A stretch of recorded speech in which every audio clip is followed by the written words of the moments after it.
చదవండి ఆ మాట.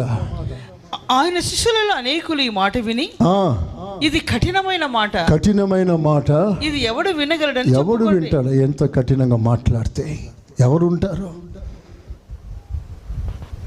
ఎవరుంటారు తెలుసా?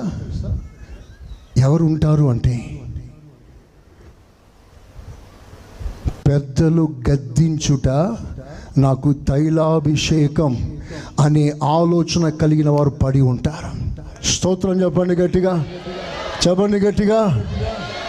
దైవ సేవకులు ఖండించినప్పుడు, బుద్ధి చెప్పినప్పుడు, హెచ్చరించినప్పుడు, నీ తప్పును సరిచేసే ప్రయత్నంలో అవసరమైతే కఠినంగా మాట్లాడినప్పుడు విన్న సంఘం కట్టుబడి అప్పగించుకొని ఆ గద్దింపులకు తల వంచాలి.